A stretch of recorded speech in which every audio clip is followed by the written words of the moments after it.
देवाची स्तुती असो. आज आपली पुन्हा भेट झालेली आहे एक नवीन विषय घेऊन.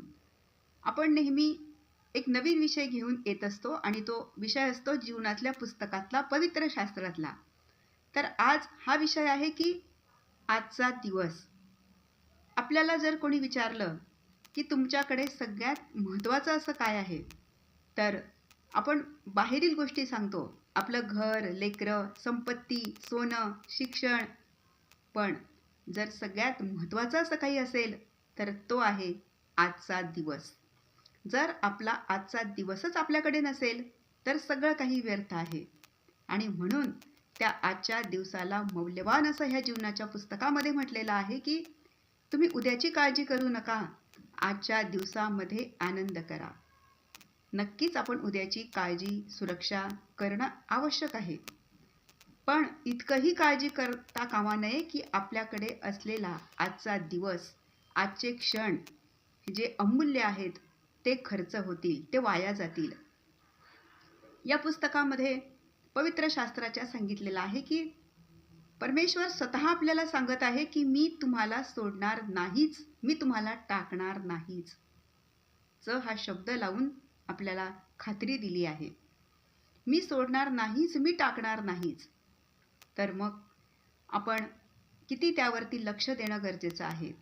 परमेश्वर सांगत आहे, तुझ्या वृद्धापकाळापर्यंत, तुझे केस पिकेपर्यंत मी तुझ्या सोबत आहे.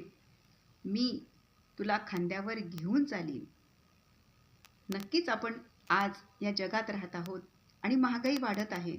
लेकरांची सुरक्षा, त्यांचं भविष्य, आपलं भविष्य यासाठी आपण बचत करणं आवश्यक आहे.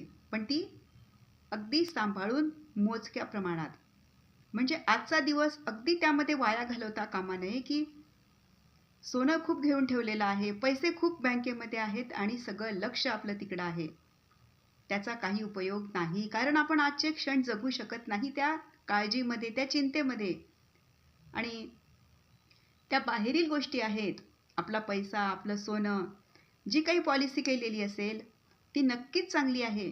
पण अवलंबून राहू नये की मी सगळं काही ते केलं आहे म्हणून माझं आयुष्य, माझ्या मुलांचं भविष्य सुरक्षित आहे अशी खात्री मनामध्ये असू देऊ नये. तर ती जरूर करणं आवश्यक आहे, पण सगळं लक्ष त्यामध्ये गुंतवणं आणि त्यावरती विश्वास ठेवणं हे चुकीचं आहे.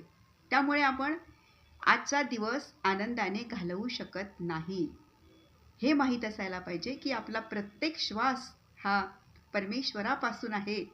जर आजचा दिवस आपण वाया घालवला, खर्च केला, त्या भविष्याची काळजी करत राहिलो तर तो दिवस आपण जगू शकणार नाही. परमेश्वर सांगत आहे की उद्याची काळजी उद्या, आजची चिंता आज. तर मग विनाकारण अगदी जमवाजमव करून सगळ्या गोष्टींची आणि लक्ष त्याकडे देऊन आपण जगू शकत नाही. तर आजच या गोष्टींकडे, या वचनातल्याकडे आपण लक्ष देण्याची गरज आहे की वचनामध्ये ह्या गोष्टी सगळ्या सांगितलेल्या आहेत. अगदी लहान जरी वाटत असतील, क्षुल्लक वाटत असतील, पण यामध्ये जीवनाचं रहस्य दडलेलं आहे. आणि म्हणून सगळ्यात महत्त्वाचं असेल तर आजचा दिवस. विनाकारण उद्याची चिंता, उद्याची काळजी करत आज लोक त्यामध्ये अडकलेले आहेत, उद्या कसं होईल. पण तशी काळजी न करता या पवित्र शास्त्रामध्ये आपल्याला अगदी सुरक्षित केलेलं आहे की आई मुलाला सोडू शकेल, लहान मुलाला, पण मी तुम्हाला सोडणार नाही, मी तुम्हाला टाकणार नाही. किती आनंद ह्या गोष्टीमध्ये आहे की आपल्याला आज कोणीच म्हणत नाही की काळजी करू नका, मी तुमच्या सोबत आहे. तर परमेश्वर स्वतः ह्या सर्व गोष्टीमधून, या वचनामधून आपल्याशी नेहमी बोलत असतो आणि सांगतो की आजचा दिवस जगा, त्यामध्ये आनंद करा. या सृष्टीमध्ये सर्व काही परमेश्वराने आपल्यासाठी निर्माण केलेलं आहे. रोज एक नवीन दिवस उगवत आहे. त्यामध्ये आकाशामध्ये असलेला तो सूर्य, त्याचा प्रकाश किती सुंदर आहे, सर्व निर्मिती किती सुंदर आहे. आपण त्याकडे कधीच लक्ष देत नाही, त्याचा आनंद घेत नाही. फक्त मुलांचं भविष्य सुरक्षित करण्यामध्ये, स्वतःचं भविष्य सुरक्षित करण्यामध्ये आजचा दिवस व्यर्थ घालवत आहोत. ती सुरक्षा, ती बचत, ते भविष्य सुरक्षित करणं हे गरजेचं आहे, पण ते काही ठराविक त्या काळापर्यंत. त्यामध्ये अगदी पूर्णपणे गुंतून पडून आजचे क्षण वाया जात असतील असे होऊ देऊ नये. तर ह्या पवित्र शास्त्रात देव सांगत आहे की परमेश्वर बोलत असतो स्वतः आपल्याशी आणि तो सगळ्या ह्या लहान गोष्टी रोजच्या जगण्यातल्या आपल्याला सांगत असतो.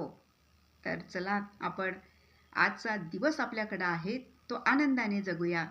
आजची चिंता आजच करूया, उद्याची काळजी उद्या. आणि त्या सुरक्षेच्या उपाययोजना ज्या केलेल्या आहेत भविष्यातल्या, अगदी त्यावरती अवलंबून राहू नये की मी त्या केल्या आहेत म्हणून मी सुरक्षित आहे असं नाही. तर आपला श्वास प्रत्येक हा परमेश्वराच्या हाती आहे. आपण परमेश्वराला नेहमी धन्यवाद देऊन त्यावरती अवलंबून राहून त्या वचनांवरती लक्ष देऊन आजचा दिवस आनंदाने जगण्याची गरज आहे. धन्यवाद.